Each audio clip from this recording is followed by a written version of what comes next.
وصحبه أجمعين. مدحوينها جمهورية فيدرالك الصومالية قدومي كحجينا قلها الشعب كبرلمان كفيدرالك رئيس الوزراء حكومة فيدرالك حلبانا لبض قولي برلمان كا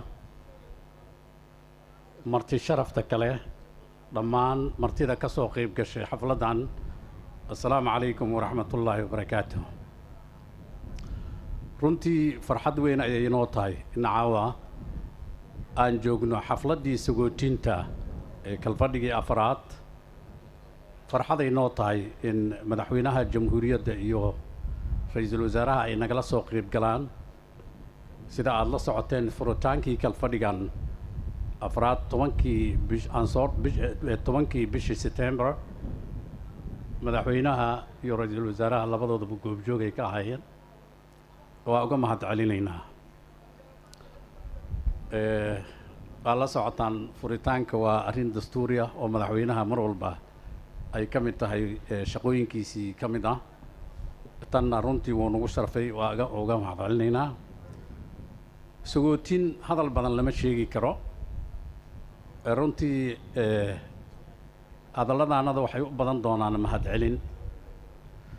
marka ugu horeysa waxaan rabaa inaan u mahad celiyo xildhibaanada golaha shacabka oo runtii kalfadhigan intuu socday 4 bilood ahaa juhdi weyn ama juhdi fara badan gelinayay siday u soo xaadiri lahaayeen fadhiyada uga soo qayb gali lahaayeen iyo runtii doodii qiimaha badnayd oo miisaanayd oo inta kalfadhiga uu furnaa ay dhex maraysay oo mar walba ay ka muuqatay dareen wadaninimo iyo inay u diyaarsan yihiin inay waddanka shuruucdii loogu talagalay iyo hoggaankiisii doorkii ay ku lahaayeen ka qaataan.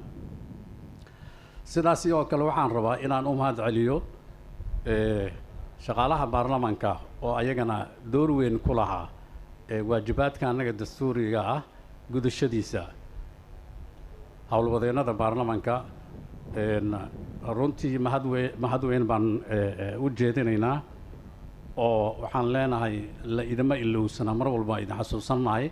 wax noo suurtagali lahaa ma lahayn haddii idinku doorkii aad lahaydeen aydan qaadan lahayn. sidaasi oo kale waxaan rabaa inaan idin caddeeyo dhowr jeer annaga waxaan ku celcelinay waxaan nidhi institutionkan ama baarlamaanka Soomaaliyeed wuxuu u dhisan yahay inuu wax dhiso, uma dhisna inuu wax dumiyo. wuxuu u dhisan yahay in uu la xisaabtamo hay'adda fulinta mas'uuliyadda loo dhiibtay. uma diyaarsana inuu hay'adda fulinta uu dumiyo. runtii arrinkaas waxaan dareemi karnaa muddada 4 bilood aan shaqaynaynay hawlihii la qabtay ayaad ka dareemi kartaan. mar walba habdhowrihii halkan hadda ka sheegay kalfadhigan wuxuu ahaa howlaha aan qabanay wax yar haddaan ka taabanno.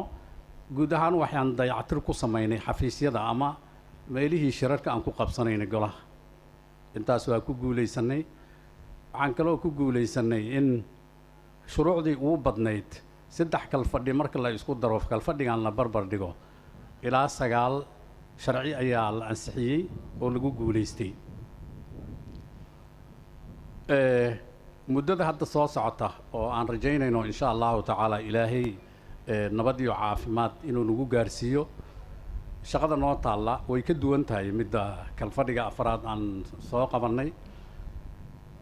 tan 2019 la qaban doono way ka muhiimsan tahay midda hadda aan soo dhaafnay. sababtuna waxay tahay waxaan rabnaa waddanka inuu u gudbo doorasho qof iyo codkiisa inuu u gudbo. waddanka uu yeesho axsaab siyaasadeed. runtii hal kelmad baan oo dadka dareenkoodii oo dhan taabatay waxay ahayd midda kalamaan ka dhawaajisay oo dhinaca dastuurka ku-meel gaarka oo hadda ku jira dib u eegis. arrinkaasi aad u muhiim noogu yahay.